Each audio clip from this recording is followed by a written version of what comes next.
الذي بنعمته تتم الصالحات والصلاة والسلام على سيد السادات وعلى آله وأصحابه أهل الفضائل والكرامات.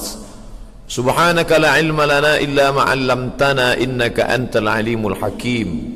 رب اشرح لي صدري ويسر لي أمري واحلل عقدة من لساني يفقه قولي. Laisa minna, tidak termasuk umat kami, kata Nabi, man lam yarham saghirana, sesiapa yang tiada menaruh rasa kasih sayang pada anak-anak, walam ya'rif syarafa kabirina, tidak menghormati orang-orang mulia yang layak untuk dihormati. Maka yang sama-sama kita muliakan, insya-Allah dimuliakan Allah Subhanahu wa taala, Tengku Datuk Seri Hasmuddin, kemudian Datuk Kamal, Datuk-datuk, datin-datin, hadirin hadirat, muslimin muslimat, alim ulama, cerdik pandai, yang besar tak dihimbau gelar, yang kecil tak disebut nama, insya-Allah kita semua dimuliakan Allah Subhanahu wa taala. Amin ya rabbal alamin. Tajuk kita malam ini, menjauhi kejahilan, mendekati ketaatan. Tidak mungkin orang akan taat kalau dia jahil. Itu sudah hukum pasti. Jauh daripada jahil baru dia boleh taat. Membina masjid sebesar ini suatu ketaatan yang luar biasa. Sebab ibadah dibagi kepada dua. Satu ibadah badani. Tadi kita sembahyang, itu ibadah badan, Allahu Akbar. Membaca Al-Quran, ibadah badan. Berzikir, ibadah badan. Berdoa, ibadah badan. Semua orang boleh beribadah badan. Tapi manakala diajak beribadah harta, berat. Membina masjid, ibadah harta, ketaatan yang besar, luar biasa. Mana mungkin orang sanggup mampu membina sebesar ibadah harta ini taat bila dia jahil. Oleh sebab itu, orang yang jahil tidak akan mungkin taat. Maka tajuk malam ini, Masya Allah, tentulah orang yang memberi tajuk ini mendapatkan ilham. Ittaqu firasatal mu'min, takutlah kamu kepada firasat orang beriman. Fa innahu yanzuru binurillah, kerana ia memandang dengan pandangan Allah Subhanahu wa taala. Banyak orang tiada mampu taat sebab dia jahil akan agama ini. Bila saya serahkan harta saya dapat apa? Di dunia ini apakah kembali harta yang hilang ini? Jahil menyebabkan dia menjadi bakhil. Tapi bila dia alim, dia hilangkan kejahilannya, maka dia yakin pada janji Allah.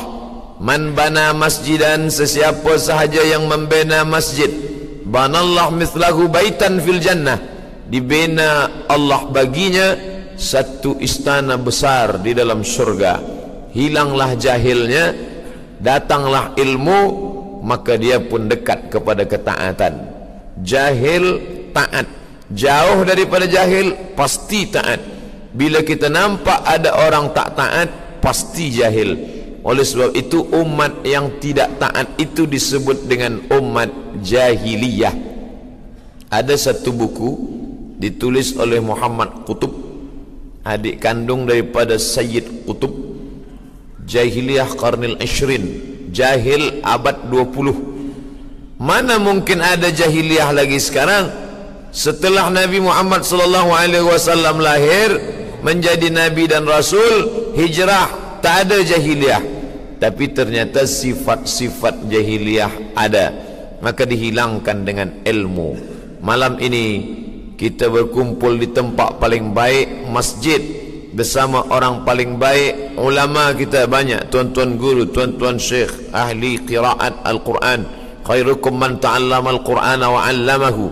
Orang yang paling baik, orang yang mengajar Al-Quran dan mengajarkan Al-Quran. Qiraat-qiraat itu ada dalam kepala mereka. Malam ni kita duduk bersama tuan-tuan guru di majlis yang paling baik, mengkaji Al-Quran dan hadis-hadis Rasulullah sallallahu alaihi wasallam.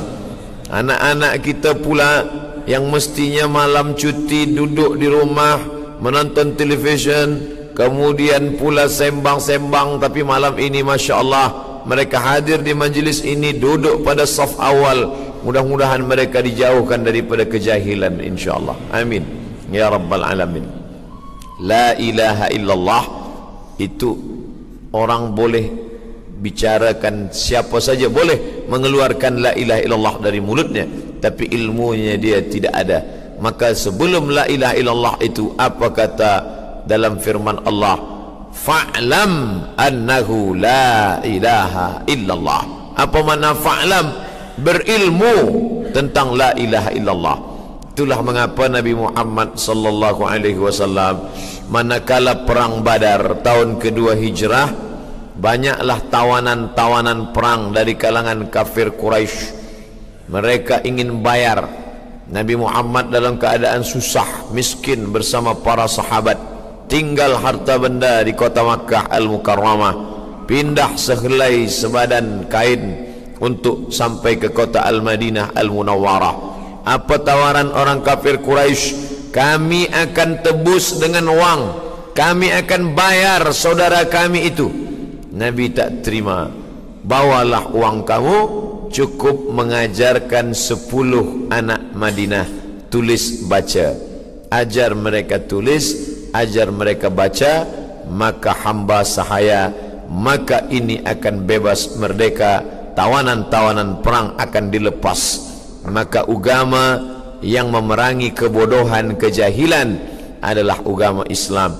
Oleh sebab itu siapa saja yang keluar rumah untuk meninggalkan kejahilan, apa kata Nabi? Man kharaja fi talabil ilmi, siapa yang keluar rumah untuk menuntut ilmu, fahuwa fi sabilillah, dia sama seperti orang yang berjihad fi sabilillah, hatta yarji'a, sampai dia pulang ke rumah.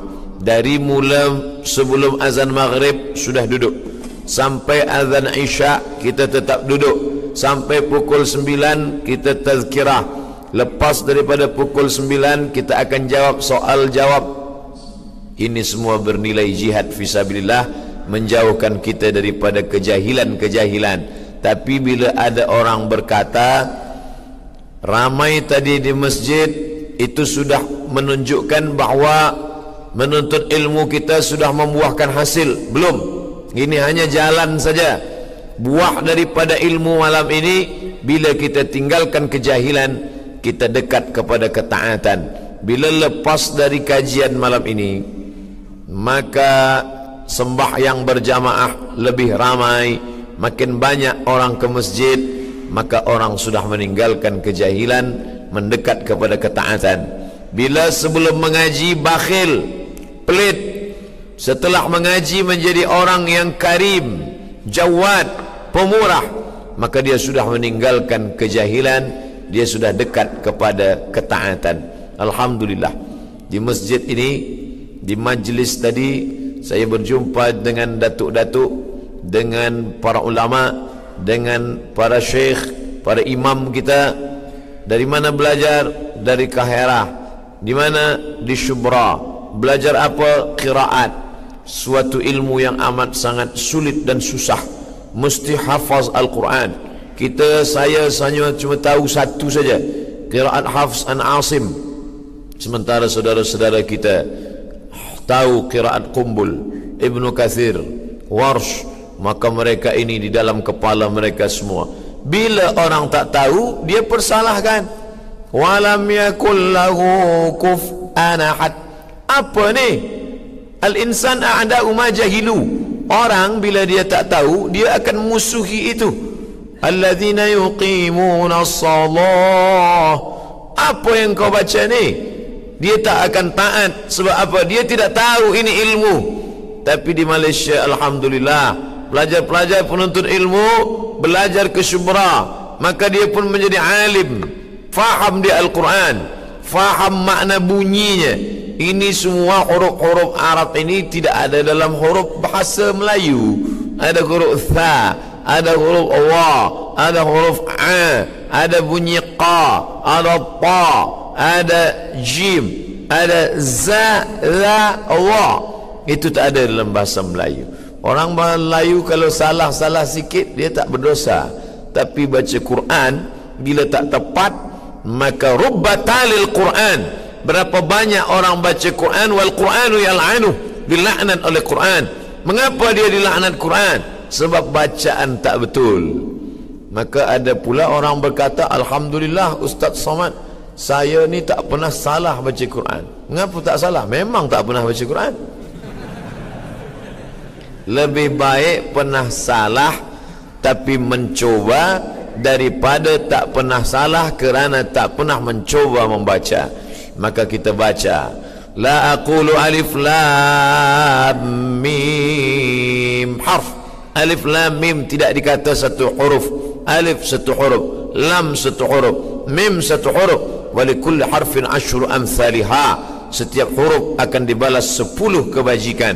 Maka alif lam mim tidak 3 huruf. Alif lam mim 1, 10, 20, 30. Alif lam mim. Iqra'ul Quran, baca Al-Quran. Fa innahu ya'ti yawmal qiyamah.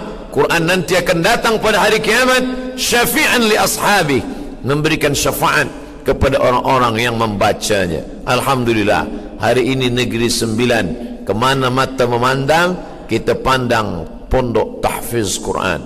Tahfiz Quran. Ustaz Somad, ini anak kami tahfiz Quran. Ustaz Somad, ini kemanakan kami, dia dah hafaz Quran. Berapa juzuk? 7 juzuk. Umur baru 12 tahun, 10 tahun sudah 7 juzuk. Masya Allah. Bapanya berapa? Tak ada. Sebab orang tua ni nak balaskan sakit hati dia. Dulu aku ni jahil, dulu aku ni tak boleh baca Quran, dulu saya ni tak faham agama Islam, saya sakit hati, maka hari ni saya balaskan anak saya mesti tahfiz Quran. Itu orang tua berakal. Tapi setengah orang tua ada pula, aku ni dulu ustaz tak faham agama, maka anak aku mesti lebih jahil daripada aku. Na'udzubillah. Yang akan kita tinggalkan bila kita mati, inilah dia. Yang lain harta tak bermakna, tanah sejauh mata memandang, kereta yang mahal tinggal semuanya. Mana yang tetap kekal? Waladun salihun yad'ulah. Anak saleh bangun dia tengah malam, dia ambil wuduk, usalli sunnat tahajjud raka'ataini lillahi ta'ala, Allahu Akbar, dia baca Quran dalam tahajudnya. Ghairil maghdubi alaihim waladdallin. Amin. Bismillahirrahmanirrahim. Ar-Rahman Allamal Quran, khalaqal insan, allamahul bayan. Seperti tetesan embun di tengah gurun pasir yang panas. Itulah yang tak didapatkan oleh mereka yang jahil. Untuk apa anak saya belajar tahfiz Quran? Bila dia hafal Quran, dia nak buat apa? Dia nak makan apa? Dia nak kerja apa? Yang ada dalam pikirannya makan, makan, makan, kerja, kerja, kerja. Apa kata Buya Hamka? Bila orang berpikir makan, makan, makan, kera pun makan. Allah sengaja jauhkan otak dengan perut, ada paling tidak 3 jengkal, 1, 2, 3, supaya orang tidak berpikir makan. Makan di sini, otak di sini. Bila ada orang menyatu otaknya dengan perutnya, itu namanya udang. Maka disebut otak udang. Bila anak-anak ni hafaz Quran, dia boleh jadi doktor, dia boleh jadi dalam dunia engineer, dia boleh jadi apapun. Berapa banyak itu Rais Jam'iyatul Qurra wal Hufaz Mesir, hafaz Quran, faham qiraat, Syekh Nuaina, tapi dia juga doktor, dia ahli dalam perubatan, dia orang yang hebat, otak dia cerdas. Bahkan sudah diadakan percubaan di negeri-negeri maju bahawa otak manusia yang menghafaz Quran, membaca Quran jauh lebih smart untuk menangkap pelajaran-pelajaran. Maka dibekali ini, maka ada istilah yang disebut dengan the golden age, usia emas, keemasan dia boleh menangkap. Maka disuruh anak-anak sembahyang umur 7 tahun. Muru auladakum bis salah, suruh anak kamu sembahyang wahum abna'us sab'ah, umur 7 tahun. Mengapa 7 tahun? Sebab 6 tahun dah ada Quran di kepala dia. Pondok tahfiz Quran, bila masuk kemari hafaz 30 juzuk. Banyak orang tua yang ragu, iya ke bila anak saya masuk sini boleh 30 juzuk? Ya, ini insya-Allah 30. Bila tak dapat 30, insya-Allah juzuk 30 ada. Innamal a'malu binniyat wa innamal likulli imri'in ma nawa. Faman kanat hijratuhu ila Allah wa rasulih fa hijratuhu ila Allah wa rasulih. Faman kanat hijratuhu ila dunya yusibuha, siapa yang ingin dapat dunia, awi mar'atin yang kihuha, atau sekatakat menikah dengan perempuan saja, fa hijratuhu ila ma hajara ilaih. Itulah pentingnya kita berfikir baik, berbuat baik, jauhi kejahilan, maka insya-Allah dekat kepada ketaatan. Puan-tuan yang anaknya dah tahfiz Quran, yang hafaz Quran, alhamdulillah. Sudah hafaz masih juga belum mengulang, insya-Allah kita bagi dia semangat. Anak saya baru setakat membaca saja, alhamdulillah. Ini sudah mulai kenal huruf, alhamdulillah. Huruf pun tak kenal, inna lillahi wa inna ilaihi rajiun. Bila kita nak bawa mereka ke jalan Allah, ini dunia ni amanah. Anak-anak ni kita akan ditanya di hadapan Allah. Kullukum ra'in, setiap kamu pemimpin, wa kullukum mas'ulun, setiap kamu akan ditanya ar-ra'iyatih. Anak-anak, bila akhir last kali kamu suruh anak kamu mengaji, baca Quran? Baca. Kita masih ingat bagaimana dulu tahun-tahun 60-an, 70-an, orang di kampung-kampung budak Melayu di tepi sungai pergi ke rumah tok guru mengaji, membawa Quran, alif-alif, bawa Quran, kecil-kecil lagi, belum ada lampu elektrik ini lagi, masih membawa buluh yang diberi kain sumbu, pergi ke rumah guru mengaji, kaji tak dapat, bulu hidung hitam sebab asap masuk ke dalam. Tapi ternyata barakah itu yang dapat sampai hari ini. Sekarang barulah kita terang benderang, potek di topi, hidup di tengah. Dulu mana ada? Tapi ternyata apa terjadi? Dunia ternyata semakin terang benderang, ada yang melalaikan daripada Al-Quran. Apa dia? Nah, inilah dia, gadget. Apa dia? Datang yang menyerang kita. Dulu yang menyerang orang Melayu ni tak banyak. Belanda, Inggris, Indonesia dijajah Belanda, Singapura, Brunei Darussalam, Malaysia dengan Inggris. Sekarang ramai-ramai, tak hanya itu saja, Jepun datang pada kita dengan apa? Sony, Panasonic. Korea pun datang, Samsung. Tapi malam ni alhamdulillah semua dah masuk Islam. Tazkirah Ustaz Abdul Somad ini akan hilang. Lepas tazkirah habis. Tapi malam ni alhamdulillah dirakamkan. Ni malam ni banyak. Kalau boleh kita hitung kira 1, 2, 3, 4, 5, 6, 7, 8, 9, 10. Entah hidup entah tidak, wallahualam. Tapi insya-Allah kita husnuzan. Sebab saya pernah bagi tazkirah, saya tengok banyak. Mana saya tanya, boleh saya minta recordingnya? Mohon maaf Ustaz Somad, ini tak hidup. Kita supaya nak nampak orang ramai saja, kata dia. Alhamdulillah, share. Berapa banyak orang yang tak boleh ke masjid malam ini, tapi dia boleh dengar, dia boleh pandang, dia boleh tengok, dia boleh. Kenapa tuan-tuan ni ramai? Padahal saya baru pertama kali, first time datang ni bagi tazkirah ke Negeri Sembilan. Kenapa banyak orang Negeri Sembilan kenal dengan Ustaz Somad? Kerana orang kafir tadi juga. Siapa dia? youtube.com. Mereka pun sekarang ni sedang pening kepala. Apa sebab? Dah lama kami nak rosakkan kepala orang Islam, tapi tak rosak juga. Kami buat ini supaya mereka lalai daripada Allah. Tapi budak-budak kecil kenal ustaz daripada ini. Ini internet ni macam pisau. Pisau ni bermata dua.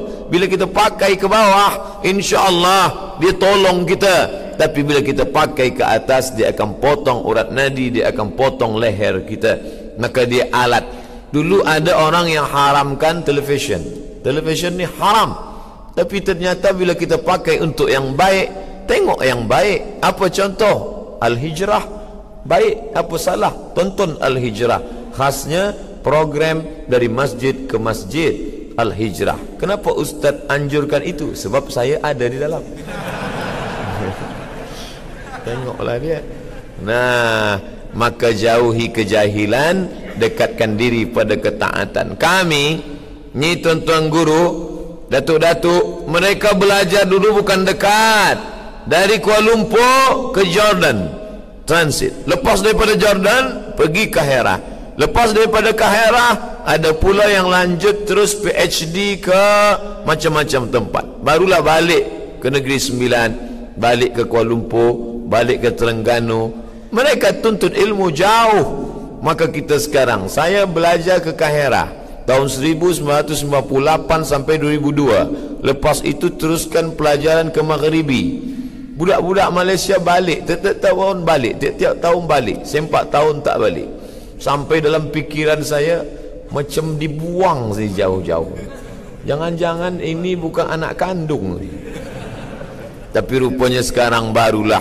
Apa kata pepatah orang-orang tua? Sayang anak tinggal-tinggalkan, sayang anak pukul-pukulkan.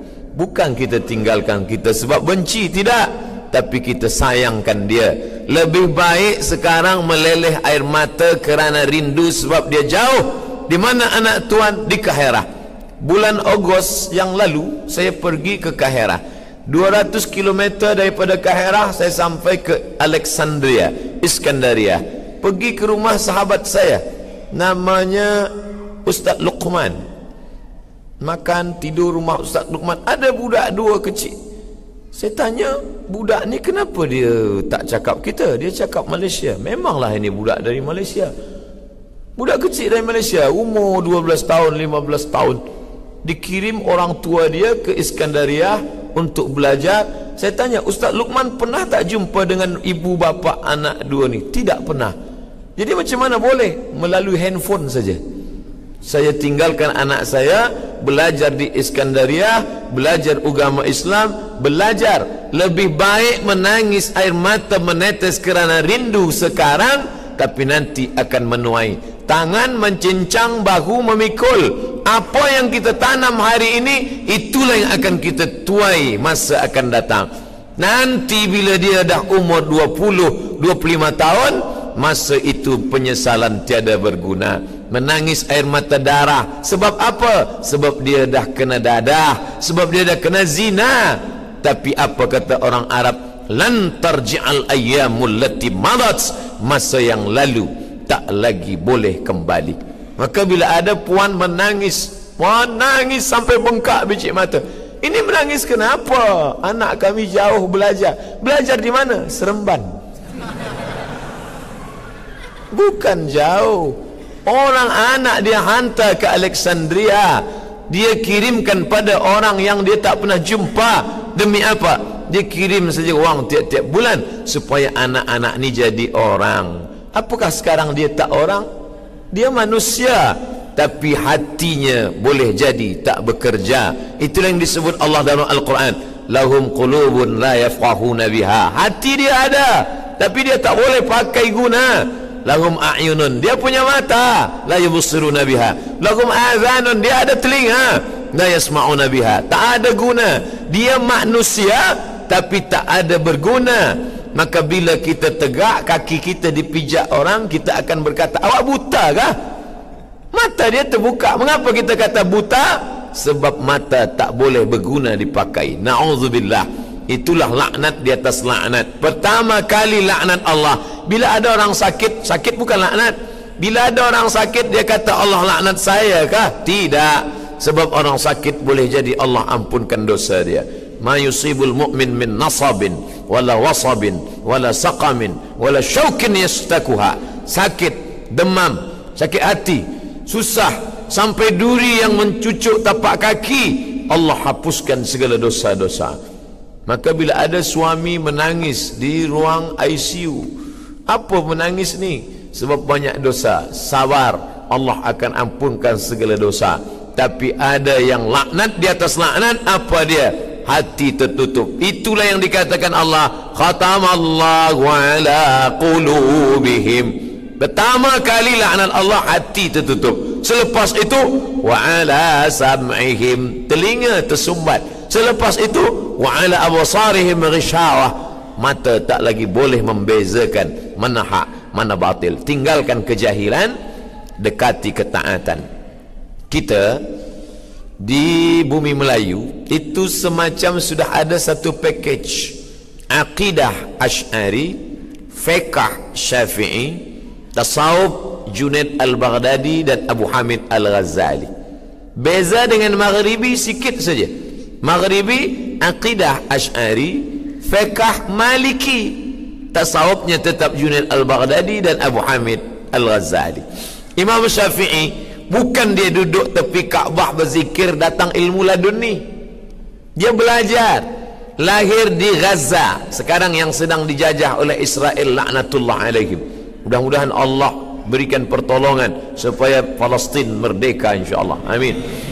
Lahir di Gaza, yatim, ayah dia tak ada, meninggal dunia, pindah ke Makkah, dibawa bundanya. Sampai di Makkah belajar kepada Imam Sufyan ibnu Uyainah, khatam kaji dengan Imam Sufyan, pergi ke Madinah, Al-Madinah Al-Munawwarah, pergi ke rumah Gubernur Madinah. Tuan Gubernur, ya, tolong antar saya ke rumah Imam Malik bin Anas. Kata Gubernur Madinah, lebih baik engkau pinta aku mencabut bukit Uhud daripada menghadap Malik bin Anas, kerana haibah kemuliaan Imam Malik bin Anas. Sampai ke rumah Imam Malik, Assalamualaikum. Waalaikumsalam. Keluar khadim, pelayan Imam Malik. Nak cari siapa? Nak jumpa Imam Malik. Awak siapa? Syafi'i. Dia jumpa Imam Malik. Syafi'i datang, Tuan Malik tu ada di muka pintu. Dia nak jumpa Tuan. Kata Imam Malik, bila nak belajar dengan saya, baca kitab saya dulu, baca Muwatta'. Nanti bila lah khatam Muwatta' baru jumpa saya. Kata pelayan jumpa Syafi'i, engkau baca dulu Muwatta'. Bila kau dah baca Muwatta' baru jumpa Malik. Kata Syafi'i, sampaikan ke Malik, Muwatta' tu di sini semua dah. Saya pergi ke Herah, jumpa mahasiswa Al-Azhar. Assalamualaikum Ustaz Somad. Waalaikumsalam. Buku 37 masalah popular tu di sini semua dah Ustaz. Oh, dia nak jumpa, dia nak tantang saya. Saya balas, saya pun tak ingat isinya. Belajar kepada Imam Malik bin Anas sampai khatam kaji. Apa kata Malik? Aku tak pernah jumpa orang sehebat engkau Syafi'i. Ini beberapa keping wang mas, carilah guru yang lebih daripada aku. Begitu guru zaman dulu. Cari guru lebih daripada aku. Guru sekarang tak, engkau belajar sama aku sampai mati. Tak ada orang lebih alim daripada aku. Ustaz Somad tu itu kulit-kulit kitab saja, belum putus makrifat lagi. Pergi Imam Syafi'i ke Yaman. Selepas itu dia pergi ke Baghdad. Selepas itu dia pergi ke Kufah. Di Kufah Imam Hanafi sudah meninggal dunia. Sebab manakala Syafi'i lahir di Gaza tahun 150, Hanafi meninggal di Kufah tahun 150. Lepas itu Imam Syafi'i pergi ke Kahirah. Masa itu nama Kahirah Fustat. Meninggal tahun 204. 4 tahun dia di Kahirah. Tahun 200 sampai 204 meninggal dunia. Perjalanan panjang. Gaza, Makkah, Madinah, Yaman, Baghdad, Kufah, Mesir, Kahirah. Barulah menjadi alim. Sekarang orang hanya setakat baca 2-3 kali buku, dengar YouTube 2-3 kali. Alim. Boleh berijtihad. Apa awak ni tak belajar? Syafi'i manusia, aku manusia. Syafi'i lelaki, aku lelaki. Syafi'i makan, aku makan. Awak gila ke? Memanglah Syafi'i manusia, kita manusia, tapi dia dibagi Allah keutamaan.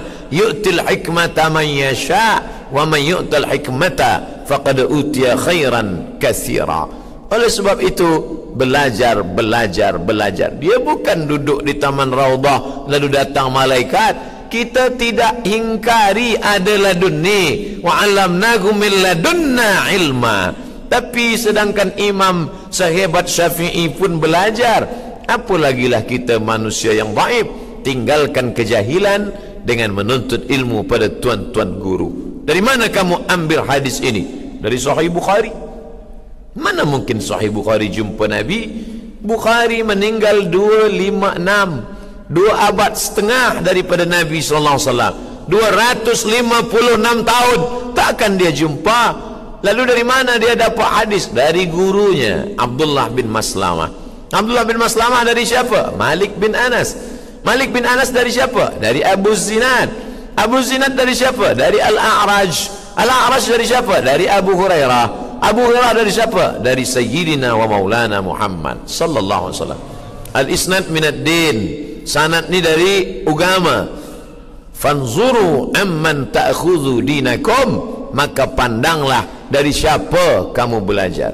Kamu belajar Quran ni dari siapa? Dari tuan guru. Tuan guru kamu belajar di mana? Di Syubra. Dari situlah dia mendengar. Quran bukan turun kertas melayang-layang dari atas langit. Quran itu suara. Nabi Muhammad tak boleh baca, tapi dia mendengar suara. Suara Jibril didengar Nabi, suara Nabi didengar sahabat, suara sahabat didengar tabi'in, suara tabi'in dengar tabi'in, sampailah pada tuan-tuan guru. Ada orang masuk Islam, dia tak nak belajar kepada guru. Jadi bagaimana? Guru dia siapa? www.google.com. Dia download Quran digital. Masuk handphone, dia buka. Apa dia baca?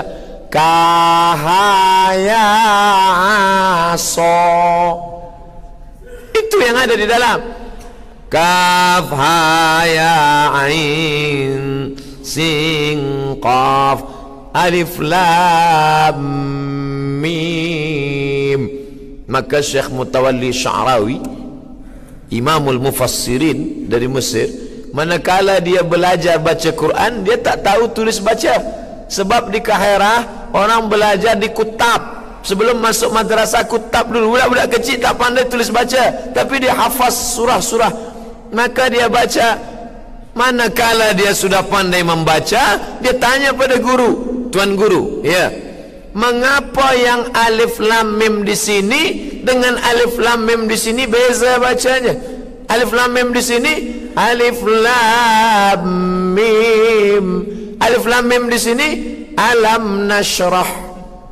Kenapa beza? Gurunya tersenyum. Ustaz tahu dari mana? Ada dalam filem bulan Ramadan. Itulah gunanya kisah-kisah nabi-nabi, kisah-kisah ulama tidak hanya ditulis di buku. Sebab tak semua orang baca buku. Apalagi zaman sekarang ada orang kena penyakit tak boleh tidur, nama penyakit insomnia. Tapi manakala dia buka buku, dia mengantuk. Dia buka buku. Tapi boleh kita ajarkan melalui filem. Maka sesiapa yang boleh, antum bukan orang yang alim, tak pernah belajar agama, tapi boleh jadi dapat pahala lebih banyak daripada orang yang belajar agama. Sebab apa? Sebab sudah melakukan share ilmu pengetahuan. Tuan-tuan yang faham dalam bidang teknologi ini, maka dia share, dia bagi semua pengetahuan kepada hamba-hamba Allah. Tapi niatnya satu, meninggalkan kejahilan supaya umat ini mendekati ketaatan. Nah, tapi jangan cuma share saja, dengar juga. Alhamdulillah Ustaz Somad ceramah tazkirah Ustaz saya dah share. Ada dengar? Enggak. Dengar lah. Sampai masanya kita semua akan ditanya Allah. Inna sam'a, pendengaran, wal basar, penglihatan, wal fuad, hati dan fikiran, kullu ulaika kana anhu mas'ula, semua akan disoal, ditanya Allah Subhanahu wa ta'ala. Niat utama, tinggalkan kejahilan dekati ketaatan. Ketaatan inilah yang akan menolong kita di hadapan Allah Subhanahu wa taala. Yauma la yanfa'u malun, hari itu tak ada guna anak, wala banun, harta tak berguna, anak tak boleh menolong.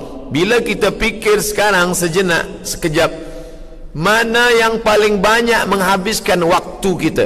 Anak, harta, anak, bisnes, anak. Tapi sampai masanya dia tak boleh tolong kita. Tapi ada anak yang boleh tolong kita, waladun salihun. Ada harta yang boleh tolong kita, sadaqatun jariyah. Oleh sebab itu, jangan kerana saya sampaikan anak tak boleh tolong, harta tak boleh tolong, yang pemuda-pemuda berkata saya tak akan menikah, sebab isteri dan anak hanya akan melalaikan saya daripada Allah. Oh, Nabi marah. Datang 3 orang, salah satu rahtin, kepada Nabi SAW, bertanya kepada Sayyidatuna Aisyah radhiyallahu anha, wahai ummul mukminin Aisyah, bagaimana ibadah Nabi, bagaimana baca Quran Nabi, bagaimana salat Nabi? Sayyidatuna Aisyah jawab begini-begini, taqalluha, mereka merasa amal kita ni tak ada apa-apanya, amal kita ni sikit. Lalu kata yang satu, asumu wala uftir, aku akan berpuasa tiap-tiap hari dan aku tak akan makan. Yang satu lagi berkata, aku akan tidur malam, wala arqud, dan aku tidak akan tidur malam, tiap malam tahajud witir dan tidak akan tidur. Yang satu lagi berkata, wa ana a'tazilun nisa, aku akan jauhi perempuan, aku tak akan menikah. Datang baginda, ana akhsyakum wa atqakum, aku orang paling takut pada Allah, paling takwa pada Allah. Asumu wa uftir, aku puasa tapi aku juga makan. Aqumu, aku tahajud malam. Wa arqud, tapi aku juga tidur.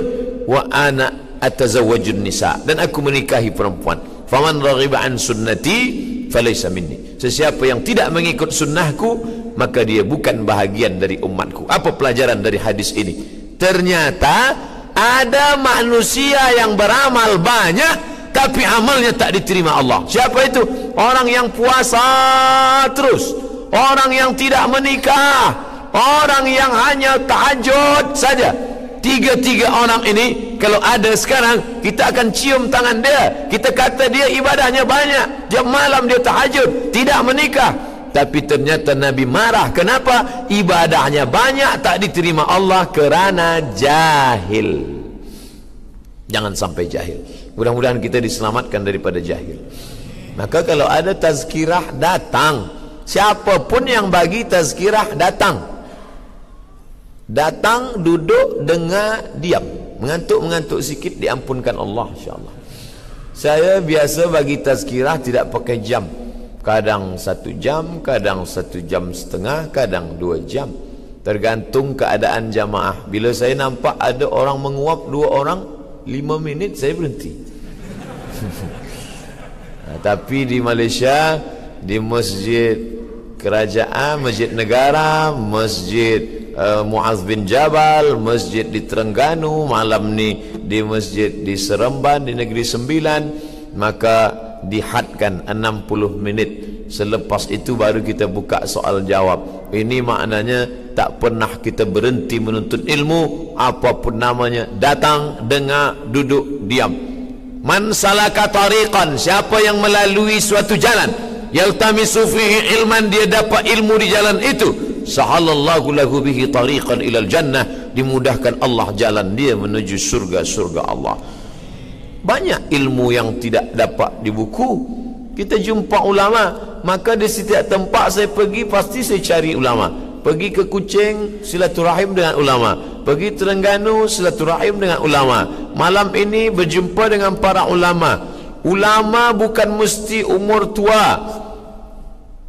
Al-alimu kabirun wa in kana saghiran. Orang yang berilmu dia akan besar walaupun umur dia muda. Berapa tadi nampak muda-muda, tuan-tuan imam ni muda-muda, paling umur 25, 30, tapi alim, 30 juzuk Quran di kepala dia. Orang yang hafaz Quran itu, dia pejam mata, nampak ayat-ayat itu berjalan. Tinggal dia klik saja, klik Al-Baqarah, keluar Al-Baqarah. Klik An-Nisa. Kita klik Al-Baqarah, keluar sapi betina. Ketua lembu. Kita tak hafaz Quran sampai hari ini. Ustaz Somad hafaz Quran? Tidak, saya tak hafaz Quran. Maka cita-cita bunda saya yang sampai hari ini tak sampai itulah. Mak, aku dah belajar Kahirah, ya. Aku dah belajar di Maghribi, ya. Aku dah ustaz, mak, ya. Tapi kau tak hafaz Quran. Macam mana nak kejar masa lalu? Quran yang lama pun hilang. Di Al-Azhar 4 tahun, 1 tahun 2 juzuk, 2 juzuk, 2 juzuk, 2 juzuk. Naik pesawat terbang 2 kali, hilang 4 juzuk. Apa yang hilangkan dia tahu sendirilah. Datang orang berjumpa, bertanyalah dia kepada Imam Waqi', namanya Muhammad bin Idris Asy-Syafi'i. Syakautu ila Waqi', aku bertanya kepada Imam Waqi', su'a hifzi, hafazan Quran saya ni kacau, rosak. Fa arsyadani ila tarkil ma'asi, kata Imam Waqi', tinggalkanlah perbuatan maksiat. Li'anna al-ilma nurun, kerana ilmu itu cahaya. Wa nurullah la yuhda lil 'asi, cahaya tidak akan diberikan Allah kepada orang yang melakukan perbuatan maksiat. Maka kita selamatkan daripada kejahilan. Jahil, jahil, jahil. Orang yang hilang jahilnya, insya-Allah dia taat. Manakala kita pandang orang tak taat, dia jahil. Mengapa dia tidak ke masjid salat berjamaah? Sebab dia jahil keutamaan salat berjamaah. Law ya'lamuna ma fil anamati was-subhi, kalau dia tahu pahala sembahyang isyak berjamaah, subuh berjamaah, la atauhuma abwan, mereka akan datang walaupun merangkak, sakit kaki, datang mereka ke masjid. Alhamdulillah, penuh masjid sampai melimpah ruah, sampai ke tepi jalan. InsyaAllah yang tegak-tegak pahalanya lebih besar daripada yang duduk. Siapa yang ingin pahala besar, tegaklah. Al-jaza' ala qadril amal, balasan akan diberikan Allah sesuai dengan kadar amal kita. Maka tidak ada yang hampa sia-sia. Faman ya'mal mithqala dzarratin khairan yarah, sebesar biji sawi amal engkau akan kau pandang di akhirat. Makna yarah, ditengok oleh mata. Makna yarah, kau akan mendapatkan balasan pahalanya, tapi sesuai dengan kemampuan kita. Saya ni ustaz businessman, saya tak lagi kuat nak hafaz Quran, tapi wang banyak, benalah tempat belajar Quran. Saya ini pula harta tak ada, tapi insya-Allah akal saya kuat. Pakailah. Bila dia ada harta, kepala dia tak kuat, dia berjuang dengan hartanya. Kepala dia kuat, harta dia tak ada, dengan kepalanya. Saya ni ustaz, harta tak ada, kepala pun tak ada. Musibah. Innalillahi wa inna ilaihi raji'un. Tapi kita masih ada satu lagi. Ada apa? Lidah. Wa tawasau bil haq, wa tawasau bis sabr. Dari mana Ustaz Somad tahu waktu isyak dah masuk? Sebab ada bagi tahu. Belum lagi. Kita tak tahu tentang kelemahan diri kita sebelum orang lain bagi tahu. Tapi jamaah dia tidak kasar. Jamaah cakap dia tidak menyakitkan hati. Jamaah tak ada tegak Ustaz Somad, itu topi Ustaz miring. Tak. Bukan begitu cara dia bagi tahu. Dia ambil gambar, dia kirim ke WhatsApp. Oh, miring topi, barulah kita betulkan. Masuk dah. Baik, masuk waktu, kita dengar azan isyak. Lepas tu kita teruskan sampai pukul 9, baru kita buka soal jawab. Terima kasih. Wassalamualaikum warahmatullahi wabarakatuh.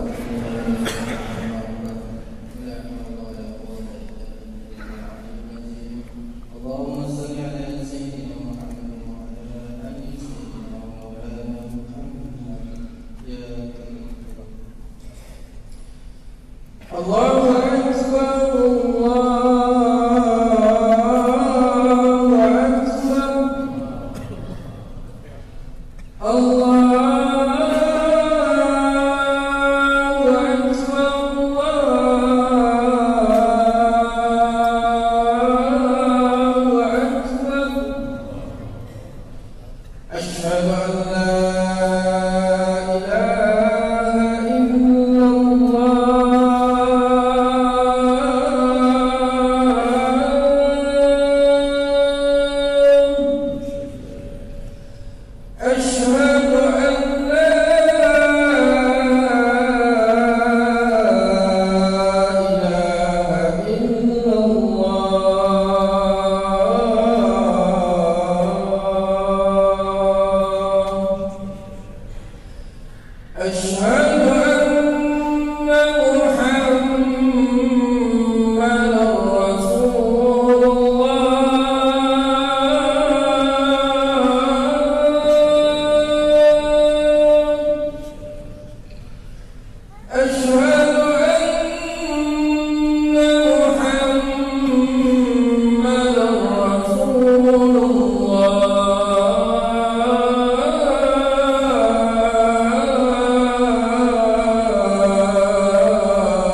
Baik, kita teruskan.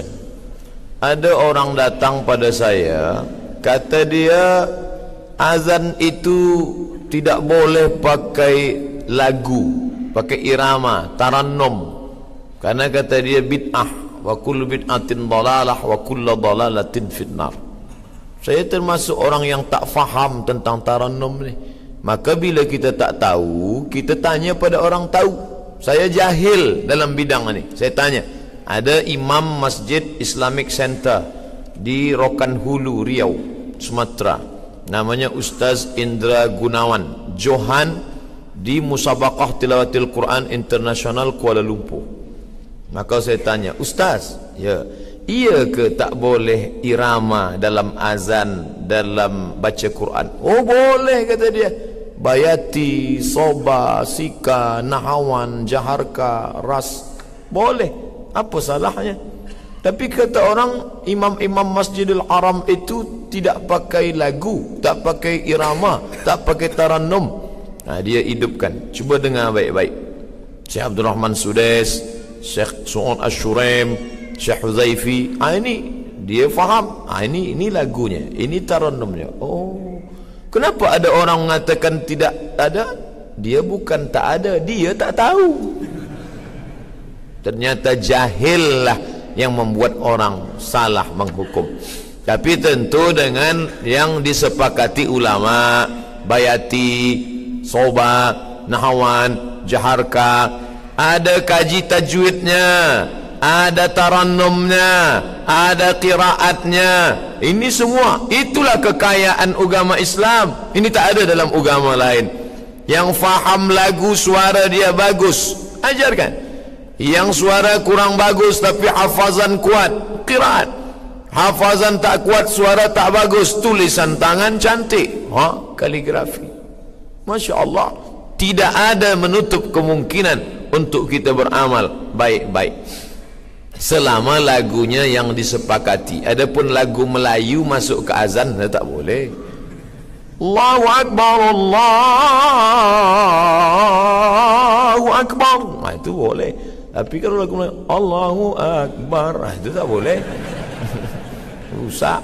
Atau dia paksakan sampai nak membawakan lagu sampai tajwid rusak. Itu saya dengar tu ada qari-qari yang masih muda-muda lah, dia paksakan itu rusak tu.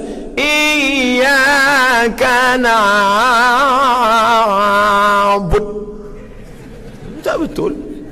Belajarlah kepada tuan guru yang faham tentang hal itu. Tapi bila kita tak tahu, kita jahil, kita kata ini salah, ini salah.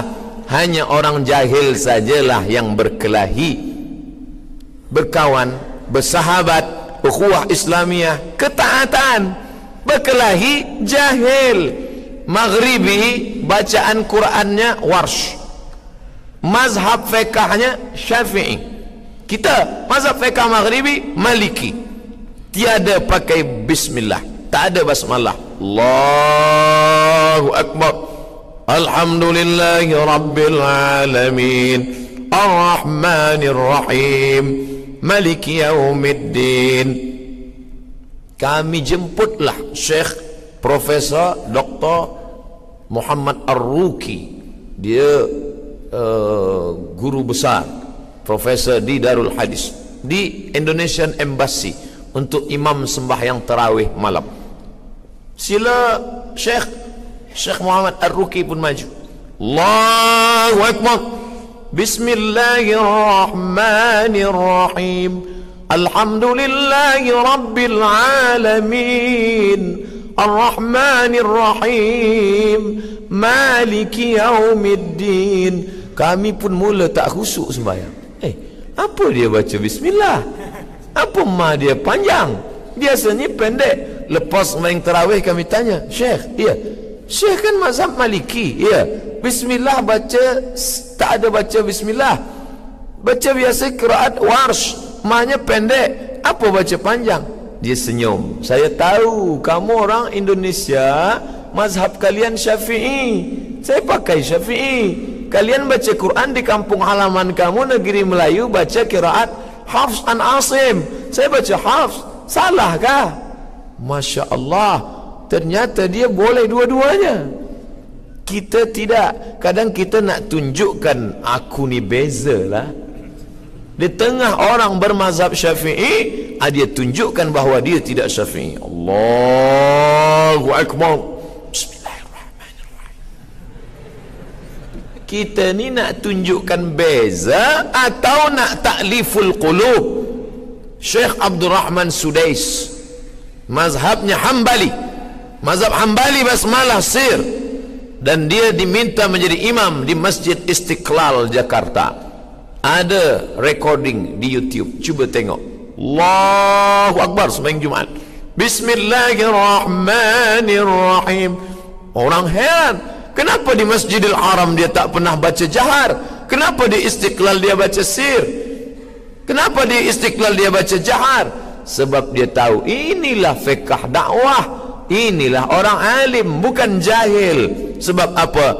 Yang kita tunjukkan adalah ta'liful qulub, ittihadul ummah, menyatukan ummah. Alaikum bil jamaah, hendaklah kamu berjamaah. Iyyakum wal furqah, jangan berpecah belah.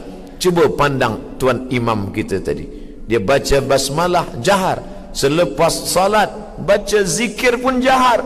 Sebab beliau tahu bahawa kita mazhab di tempat kita biasa zikir jahar. Astaghfirullahalazim, astaghfirullahalazim, astaghfirullahalazim. Walaupun sir dan jahar, dua-dua ada dalil. Yang sir sila baca sir, yang jahar sila baca jahar. Tapi tuan imam, kita nak didik murid-murid kita, ada anak-anak muda kita, kita ingin nak ajarkan pada mereka berzikir selepas sembahyang. Astaghfirullahalazim, astaghfirullahalazim. Sebab ada tazkirah, supaya ini pendek, tidak terlampau panjang, nanti dia baca Al-Fatihah. Tapi andai ada waktu panjang, baca Subhanallah, Subhanallah, Subhanallah, Subhanallah. Tapi kita tak paksakan orang, kita tak salahkan orang. Jangan zikir kuat-kuat, tak boleh kuat-kuat, zikir dalam hati saja.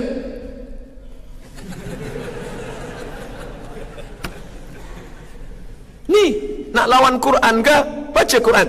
Wal rabbaka fi nafsika, sebutlah Tuhanmu dalam dirimu, jangan kuat-kuat.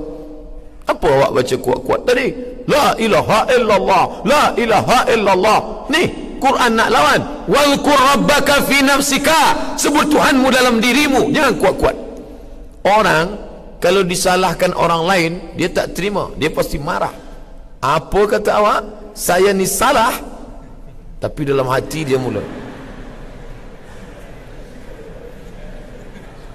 dalam hati dia mula berkata, oh, dalam hati aku ni betul ke? Aku ni tak betul ke?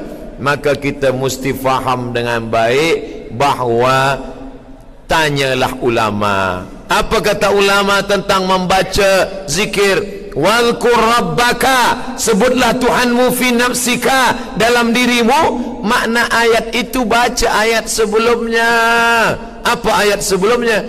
Wa idza quri'al Qur'an, bila ada orang baca Quran, fastami'u lahu, dengar baik-baik. Wa ansitu, diam. La'allakum turhamun, kamu dapat rahmat. Selepas itu barulah ayat wal rabbaka fi nafsika, zikirlah dalam hatimu. Apa maknanya?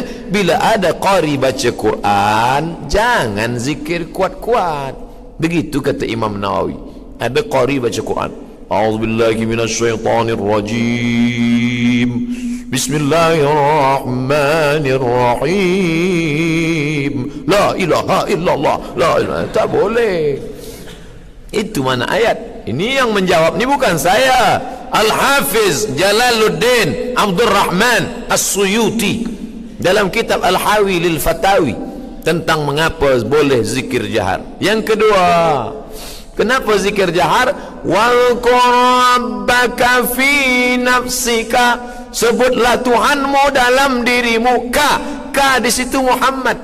Hai Muhammad, kalau berzikir engkau sebut dalam dirimu. Kenapa Nabi Muhammad disuruh berzikir dalam diri? Sebab dia dah selamat dari waswasah.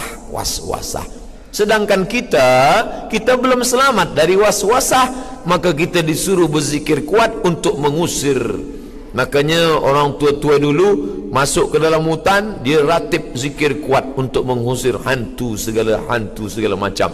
Untuk apa? Zikir kuat. Makanya azan tadi suara muazzin kuat. Azan yang kuat mengusir segala jin setan. Dalam hadis, ketika azan dikumandangkan, sampai setan itu berlari ketakutan. Allahu Akbar, Allahu Akbar, lari dia semua ketakutan. Maka zikir kuat. Maka muazzin tu cari suaranya yang kuat, setan lari. Sekarang muazzin yang kadang kita pun ragu nengok dia azan. Dia azan, kita khawatir sakratul maut. Oleh sebab itu maka ini yang ketiga, walqur rabbaka fi nafsika, sebutlah Tuhanmu dalam dirimu, jangan kuat-kuat. Ayat ini turun di Makkah sebelum Nabi hijrah. Kalau zikir kuat-kuat, datang Abu Jahal, Abu Lahab. Tapi tadi kita zikir kuat-kuat di Negeri Sembilan, ada Abu Jahal datang? Mana ada. Jadi tak usah dipermasalahkan sehingga rosaklah persatuan kita. Maka hindari kejahilan. InsyaAllah kalau orang sudah belajar, sudah alim, jahil, na'udzubillah. Orang jahillah yang mudah dihasut. Orang jahillah yang mudah menyalah-nyalahkan orang. Orang jahillah yang mudah jauh daripada ketaatan. Maka insyaAllah pelajar-pelajar kita, penuntut-penuntut ilmu kita, para ulama-ulama kita, termasuklah saya malam ini dijemput hadir untuk bagi tazkirah. Saya ni Al-Faqir Abdul Samad, hamba Allah, hanya tahu beberapa 2-3 ayat hadis, diberi kesempatan dijemput di tempat yang mulia bersama tuan-tuan, datuk-datuk, datin-datin yang mulia. Tak lain tak bukan niat hanya ingin menyampaikan yang baik-baik sahaja. Yang baik datang daripada Allah Ta'ala, yang tak baik daripada hamba Allah yang daif. Mudah-mudahan yang saya sampaikan ini bermanfaat dan kita lebih jauh daripada jahil dan lebih dekat kepada taat, insyaAllah. Amin ya Rabbal Alamin. Selanjutnya kita akan jawab soalan. Yang boleh saya jawab, yang tak boleh saya jawab nanti buka blog www.sommatmorocco.blogspot.com. Enak. Ada awal. Baik. Perwarisan harta yang mengikut adat perpatih, Datuk Perpatih Nan Sabatang, dikatakan memihak lebih kepada wanita dan tidak menepati syarat. Apa pandangan Ustaz? Yang dapat warisan hanya wanita saja, lelaki tak mendapatkan warisan. Lelaki bilik pun tak dapat, tidur pun di surau. Ini adalah adat tradisi jahiliyah.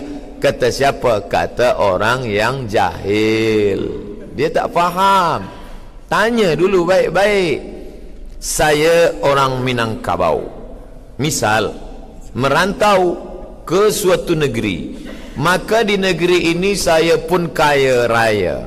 Selepas saya kaya raya banyak harta, apakah harta saya hanya untuk anak perempuan saja sehingga anak laki-laki mesti merantau pula ke tempat yang jauh? Ternyata tidak. Ustaz tahu dari mana? Saya tanya sahabat saya, kamu merantau ke Pekanbaru, Riau, dari bumi Minangkabau. Ya. Selepas itu kamu berusaha mencari rezeki, dapat rumah, dapat kereta, dapat tanah. Ya. Bila kamu mati, janganlah kuat-kuat sebut mati. Okey. Bila kamu mati, bila kamu mati, yang dapat harta kamu anak perempuan sajakah atau anak lelaki? Anak lelaki aku dapat 2 kali bahagian anak perempuan. Oh, kalau begitu kamu Islam. Siapa kata aku tak Islam? Lalu yang menyebut anak perempuan saja yang dapat tu mana? Itu harato tinggi namanya. Harato tinggi itu harato nenek mama yang perempuan. Ibu saya ada harato tinggi, tanah kebun padi. Nanti bila dia meninggal, itu dibagikan pada anak perempuan. Nanti bila meninggal anak perempuan, turun kepada cucu perempuan. Itu semacam harta wasiat.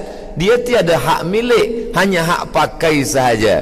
La yurasu, tidak diwariskan. Wala yuba'u, tidak dijual. Wala yuhabu, tidak dihebahkan. Gunanya untuk apa? Menjaga anak perempuan Minangkabau supaya jangan sampai dia susah.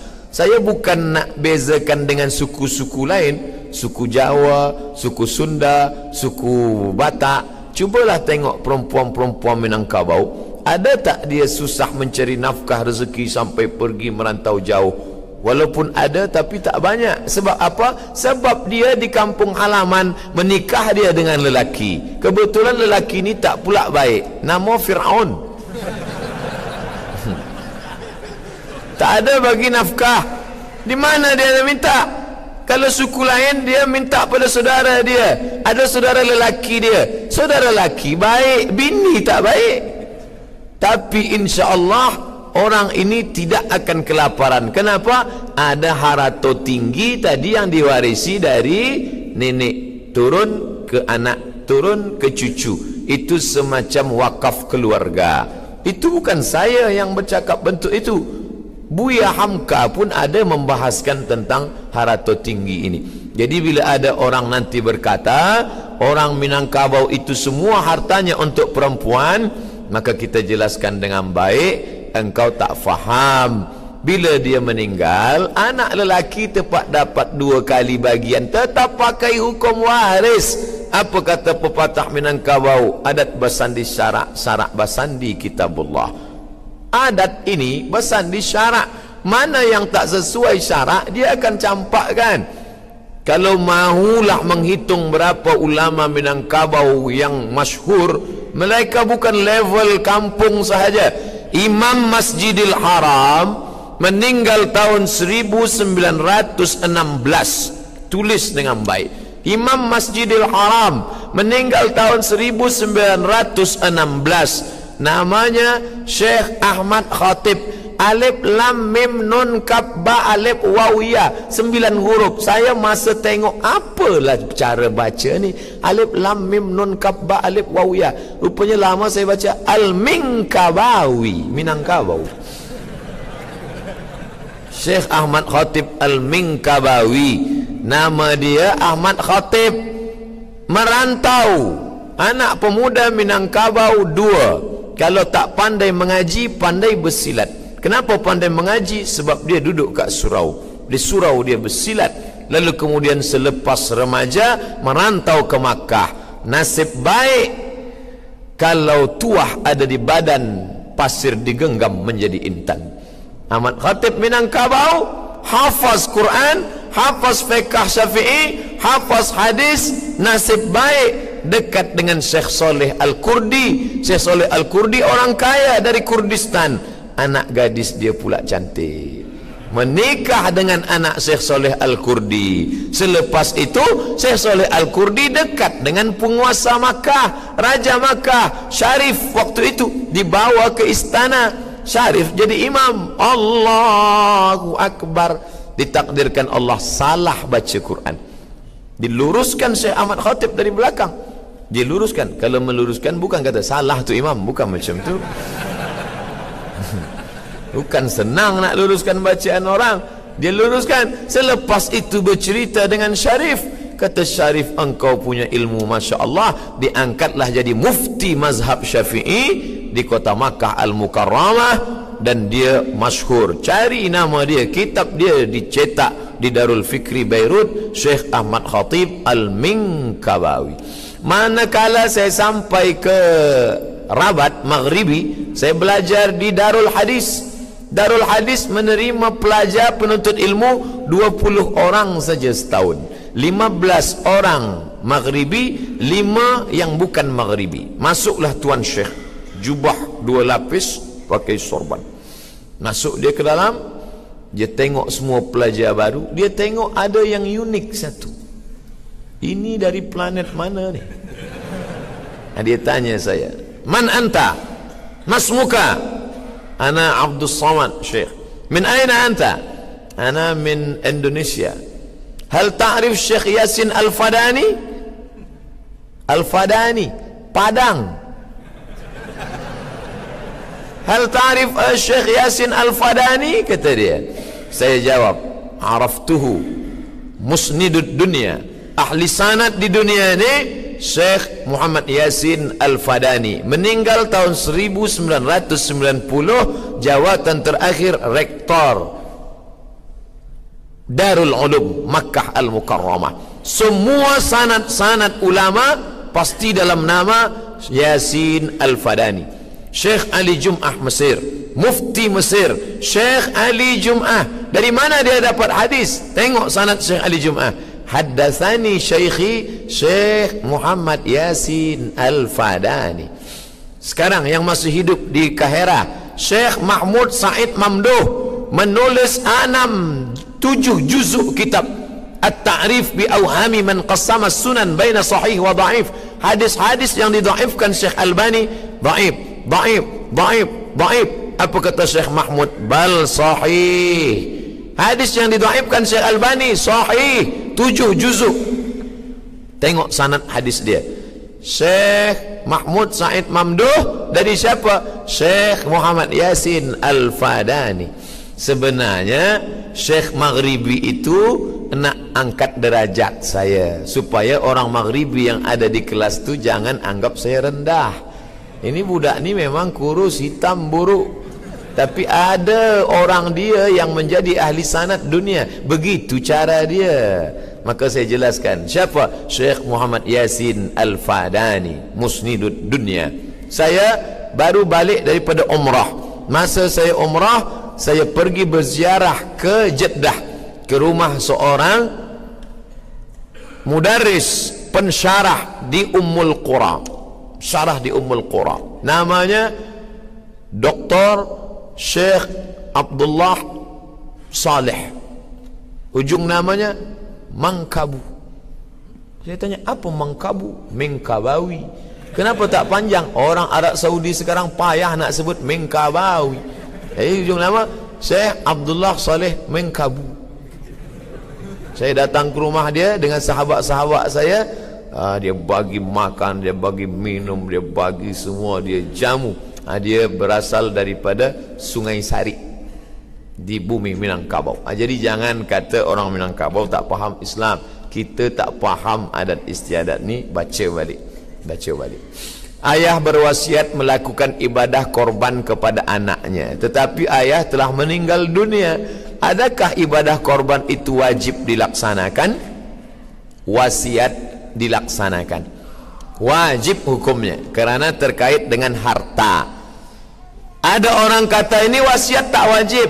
Ada model yang bukan wasiat, dia sebut wasiat. Bila aku mati nanti, engkau kuburkanlah di tepi sungai di bawah pokok buluh. Itu tak perlu, itu bukan wasiat. Itu wasiat ada wajib. Mana wasiat harta? Wajib. Adapun wasiat bentuk tu, bila aku mati nanti, engkau carilah kain kapan, kain lapuk, supaya malaikat menyangka inilah dah lama usah periksa lagi. Itu pun tak betul. Pandangan mengenai tahlil dan kenduri arwah dikatakan tidak syar'i oleh mazhab Syafi'i. Kenduri arwah untuk orang lain. Isi kenduri arwah tu apa? Apa isi kenduri arwah tu? 5.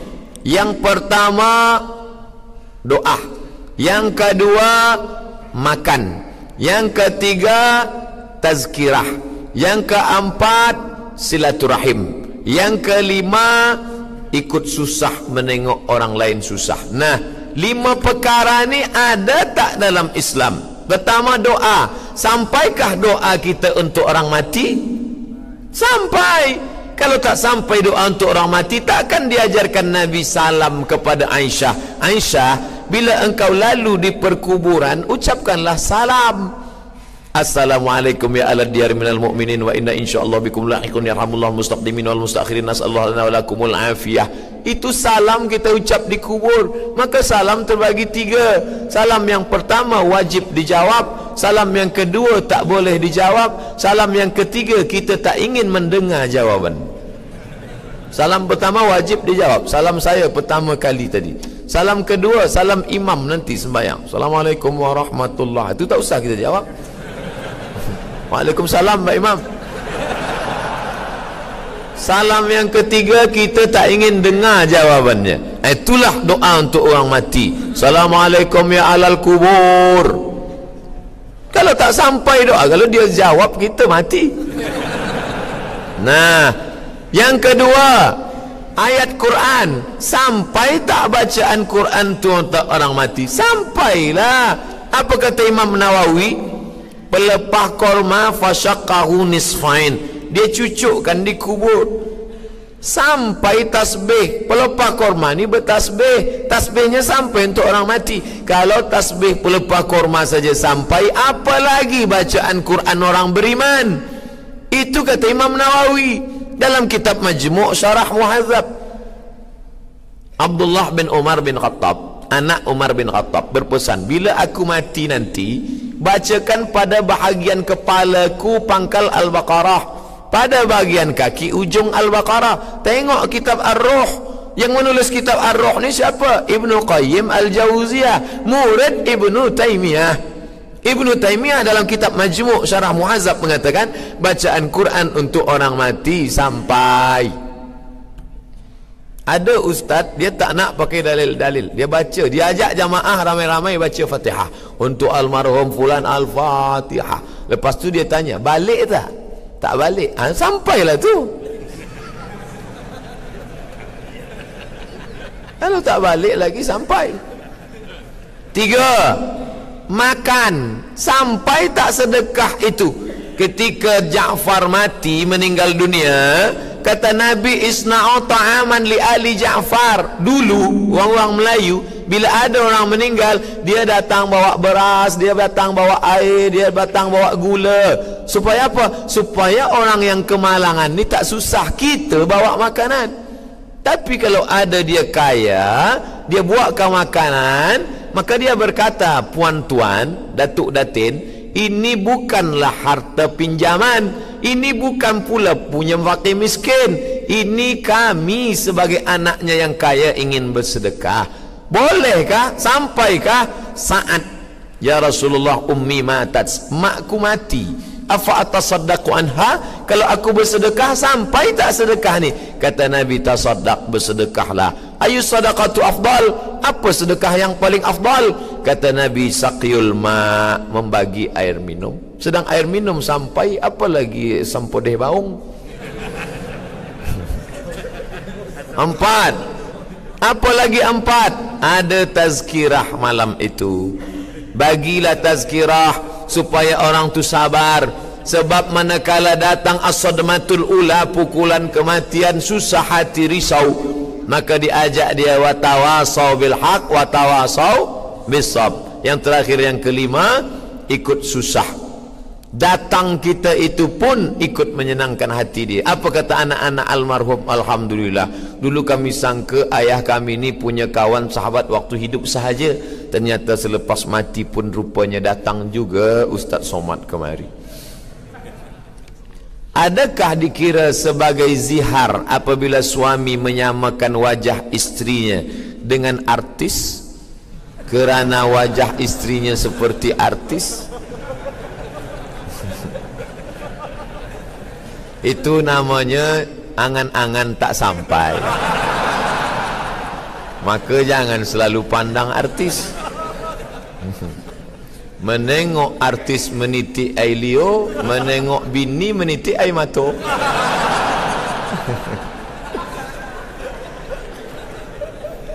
Oleh sebab itu, maka yang namanya zihar itu menyamakan bini dengan ibu kandung.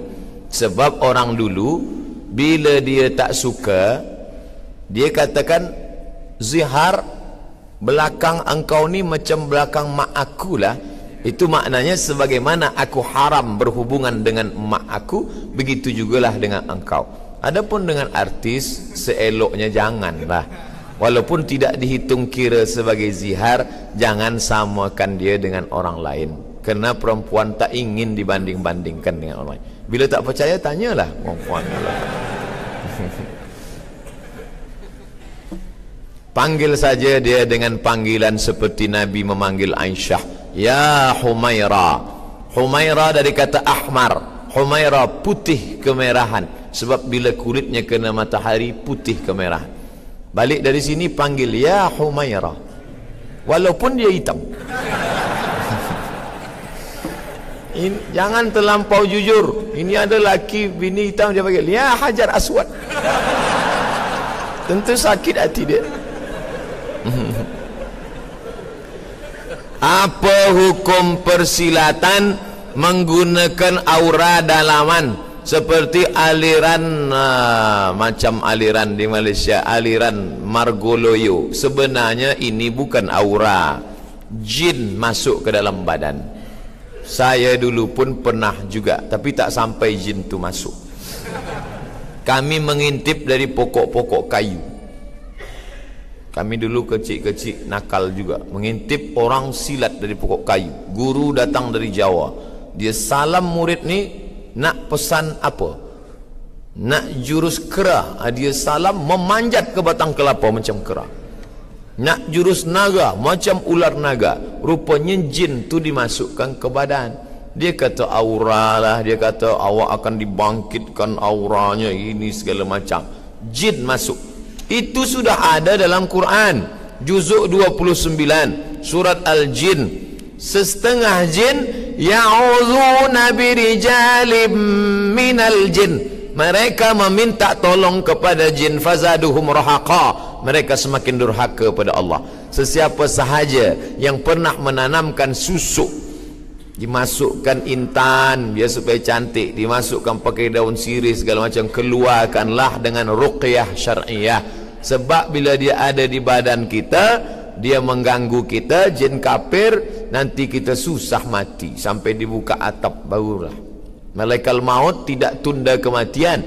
Sebelum mati itu kita tersiksa, na'udzubillah. Jangan berkawan-kawan dengan jin. Engkau baca ini 100 kali, akan datang khadim jin. Dari mana? Jahil. Memang tajuk malam ni, jahil. Bila kita jahil, jauh daripada taat. Orang yang alim tidak akan. Orang alim tidak akan didekati jin. Abdul Qadir Jilani sedang berzikir. La ilaha illallah, la ilaha illallah. Datang, hai Abdul Qadir Jilani, semua dosamu sudah aku ampunkan. Jangan kau lagi sembahyang, jangan lagi kau berzikir, kau sudah masuk surga. Apa kata Syekh Abdul Qadir Jilani? A'udzubillahi samil alim minasyaitonir rajim. Dia tahu itu syaitan. Dari mana dia tahu syaitan? Dia alim. Dari mana dia tahu itu syaitan? Sebab pesannya bercanggah dengan syariah. Orang sekarang memang itulah yang dia nak cari. Hai Abdul Somad, berhentilah engkau sembahyang. Sedang tak disuruh berhenti, dah lama berhenti.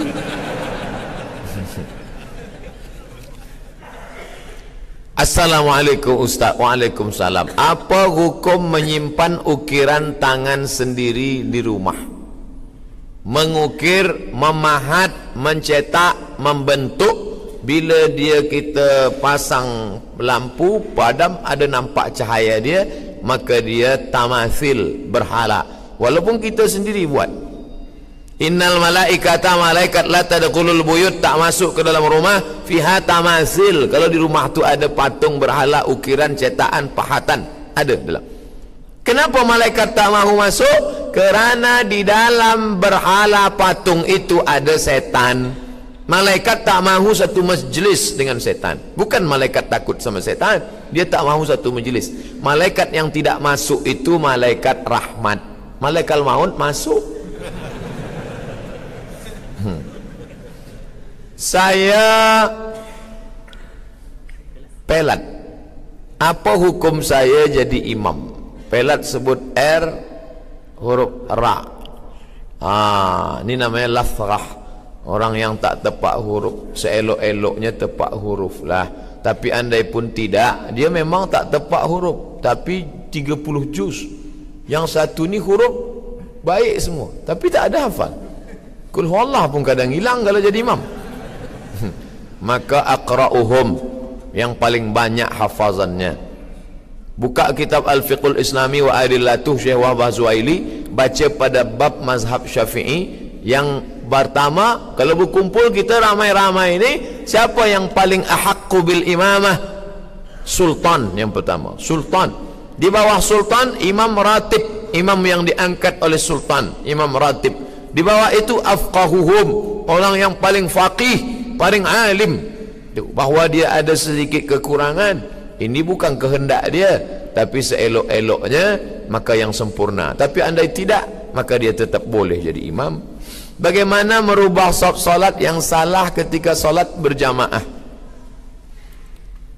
Tak ada angin, tak ada hujan, orang yang di hadapan ni keluar daripada sop. Oh, tentu ada angin Ustaz. Maka dia keluar. Yalah. Nah, bagaimana ni? Jangan bagi lama kosong. Ni imam, ni makmum yang di belakang. Siapa yang ke kanan, siapa ke kiri? Orang yang ini kemari atau yang belakang ni maju ke hadapan. Apakah dia mesti kira langkahnya sekali, dua kali? Tidak, dia tetap langkah maju ke depan. Kerana gerakan ini bukan harakah ajnabiyah, tapi gerakan hajat, sebab meluruskan saf. Dengar pesan tuan imam kita tadi, sawus sufuf fa inna taswiyatas sufuf min tamamis salah. Yang gerak tak boleh berturut-turut, harakah ajnabiyah. Ajnabiyah. Adapun yang hajat, maka dia uqtulul aswadaini fis salah, bunuhlah dua yang hitam manakala kau sedang sembahyang. Fis salah, sedang sembahyang, ada dua hitam. Apa yang hitam? Al-thu'ban, ular. Al-aqrab, kala. Allahu akbar, nampak kala. Bunuhlah sampai mati. Takkan bunuh sekali letak, larilah dia. Bunuh sampai mati. Hajat.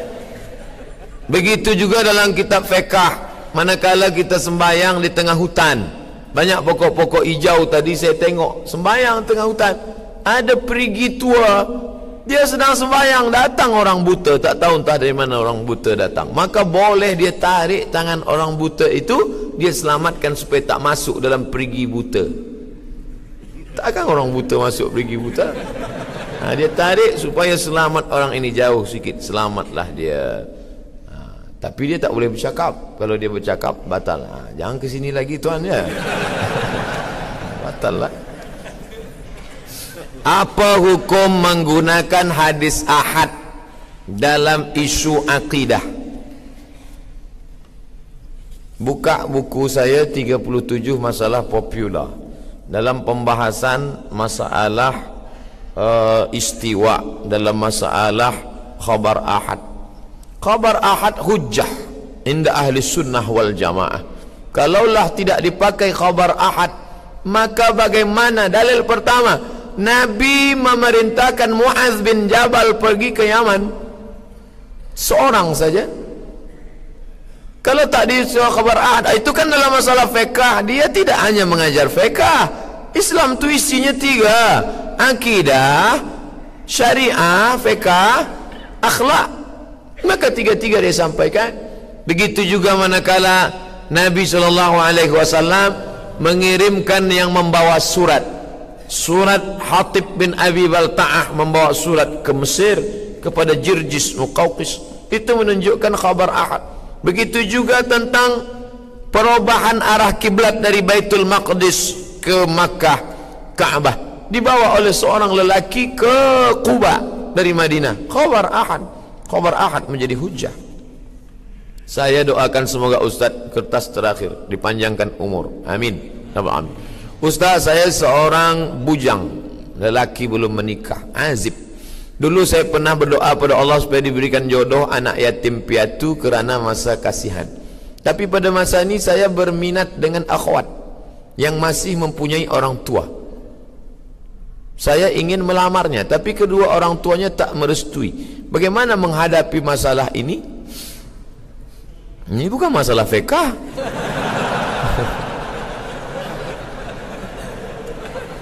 Tanyalah Datuk Tengku, Datuk Seri, tanyalah Datuk Kamal macam mana. Jangan kita seorang datang membawa diri. Kalau kita pokok kecil, bernaung di pokok yang besar. Akarnya tempat bersandar, daunnya tempat bernaung, akarnya tempat bersila. Fahamilah makna itu. Bawa Datuk Seri, tentu dia segan nak tolak kita. Jangan bawa saya. Kalau tuan bawa saya dia terima. Oleh sebab itu kita bawa orang tua kita yang didulukan selangkah, ditinggikan seranting. Dialah pakai potatah petitih. Mendengar itu, dia tanya, baik ke pemuda ni tuan? Saya dah lama tahu dia ni, tapi saya tak kenal baik dia ni. Oh, inilah orang nan rancak bana. Tak ada orang seelok ini lagi. Dia terimalah. Tazkiyah namanya, pemberian rekom. Ada rekom baik. Di samping itu doa. Hati manusia, hari ini dia kata benci, dia besok kata sayang. Maka jangan terlampau benci, sebab dia boleh menjadi sayang. Habibaka haunamma asa ayyakuna baghidaka yaumamma. Kalau kau sayang, jangan terlampau sayang, boleh jadi ia esok jadi musuh engkau. Oleh sebab itu, tapi bila dia tak terima sebab kita susah, yakunu fuqara, kalau dia susah, yughnihimullah, Allah akan kayakan dia. Berapa banyak orang yang dulu awal pernikahan susah, Allah bagi rezeki, nanti kita malu. Wahai para wali, in ja'akum, bila datang kepada kamu, man tawdhauna dinahu, kamu suka pada agamanya, wa khuluqahu, baik akhlaknya, fazawwijuhu, nikahkan dia pada anak gadismu, pada adikmu. Illan taf'aluhu, kalau kamu tak lakukan itu, takun fitnatun fil ardi wa fasadun arid, akan terjadi kerosakan yang amat sangat kuat. Bila mahar tinggi, maka zina murah. Na'udzubillah. Oleh sebab itu, banyak sekarang orang tua lebih mahu makan di daun daripada makan di pinggan. Maka fikir baik. Fikir dulu pendapatan, sesal kemudian tiada berguna. Nasib baik saya tak ada anak perempuan. Kalau ada saya bagi langsung. Macam mana nak hilangkan kejahilan isteri untuk beradab dan menutup aurat demi suaminya? Ini nampaknya dari awal dah salah. Macam mana nak hilangkan kejahilan isteri untuk beradab dan menutup aurat demi suaminya? Saya pesankan kepada lelaki pemuda yang belum menikah, Sebelum menikah itulah kamu pilih yang baik. Sebab bila dah di tengah jalan susah. Mana contoh? Inilah dia.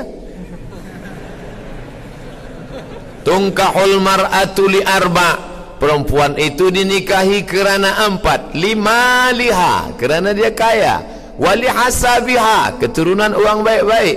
Wali jamaliha, cantik. Tapi bila kau pandang kerana kaya, kaya artikan binasa.